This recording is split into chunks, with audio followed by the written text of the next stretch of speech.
రాజమహేంద్రవరం రూరల్లో తెలుగుదేశం పార్టీ జిల్లా కార్యాలయం నిర్మాణానికి శంకుస్థాపన జరిగింది. ఇందుకు పలువురు అంటే అక్కడ ఆ ఏరియా వాళ్ళు ఆనందోత్సాహాలు వ్యక్తపరుస్తున్నారు.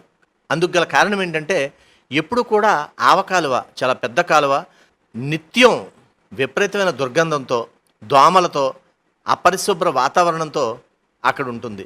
కనీసం ఈ కార్యాలయం నిర్మాణం పూర్తయితేనైనా సరే నాయకులు చిన్న స్థాయి నాయకులు కావచ్చు, పెద్ద స్థాయి నాయకులు కావచ్చు అక్కడికి వస్తూ ఉంటారు.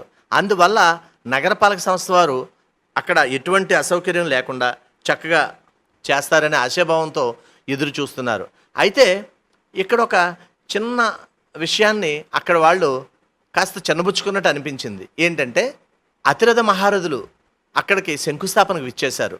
ఎవరొచ్చినా ఎవరు రాకపోయినా ఎవరేమైతే మాకేంటి అనే చందానో ఏమో తెలియదు, కానీ కనీసం నగరపాలక సంస్థ వారు ఆ కొద్ది దూరం కూడా ఆ చెత్త లేకుండా చేయలేకపోయారు.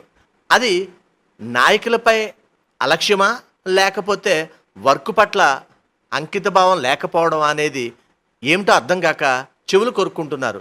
జిల్లా స్థాయి నాయకులు వస్తున్నారు, వచ్చే చోట కాస్త చెత్త చెదారం లేకుండా చేస్తే బాగుంటుంది కదా అనే కనీస ఆలోచన నగరపాలక సంస్థ అధికారులకు లేకపోవడం విడ్డూరంగా ఉందని పలువురు పెదవి విరుస్తున్నారు.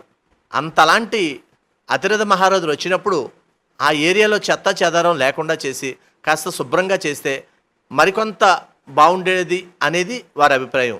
ఏది ఏమైనప్పటికీ ఇప్పుడు కార్యాలయం నిర్మాణం జరిగితే అప్పుడైనా సరే చెత్త చెదారం లేకుండా శుభ్రంగా ఉంటుందని ఆ ఏరియా వారు దోమల నుండి లేదా దుర్వాసన నుండి తప్పించుకోవచ్చని ఎదురు చూస్తూ ఉన్నారు.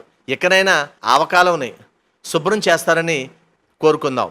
దయచేసి గమనించండి, ఒక ముఖ్య మనవి, మేం ప్రసారం చేసే నిర్లక్ష్యం కార్యక్రమం ఏ ఒక్కరిని అవమానపరచాలని కానీ తక్కువ చేయాలని కానీ మా ఉద్దేశం కాదు. కేవలం నగరం బాగుండాలని మా ఈ నిర్లక్ష్యం కార్యక్రమం ముఖ్య ఉద్దేశం.